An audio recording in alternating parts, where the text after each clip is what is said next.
how has your knitting been able to keep up with your health issues, Jeanette? Because you've been really ill.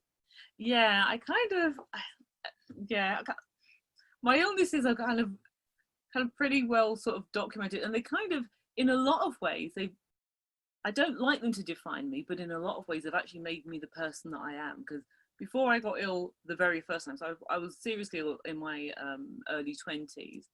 And to be honest with you, Katie, it probably made me a much nicer person. You know, when like you get a life lesson that just kind of pulls you up and you just think, actually, yeah, I just need to kind of rethink things here. Yeah. So I knitted all the way through my illnesses. And in fact, when I was ill the first time, so I had cancer when I was 20, nearly 21, and I was actually at art college studying textiles at the time.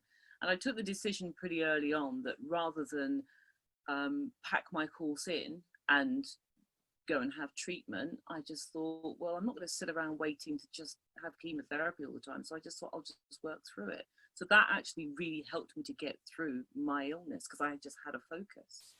Yeah. Yeah. And do you find that, I mean, knitting's a great thing. I mean, people use it as a kind of waiting game. To do it in the waiting room, literally.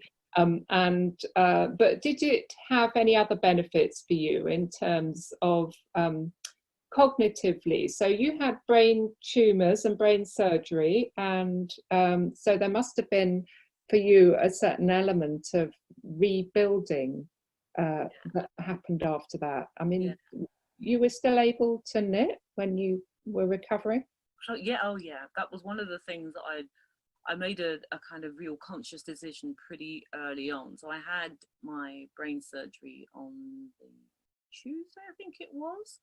And by I think the Thursday of the following week, I was knitting because I just thought, having not been able to do pretty much anything for the month before my surgery, just because it had kind of thrown a real kind of curveball, I just thought, okay, I need to try and gather myself here and just see if I can still do this, because I wasn't sure what effect the surgery would have. So I had 2 brain tumors, and they took them both out at the same time, and I just thought, I'm not sure whether this is going to leave me the same person. And I thought, well, if I can still knit, then that's kind of essentially me. So I decided that when I was in the hospital waiting for them to take my staples out, I've got a big scar there, and I think I had about 40 staples in my head.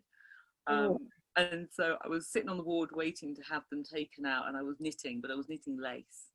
I just thought, if I can knit lace, I'll be fine.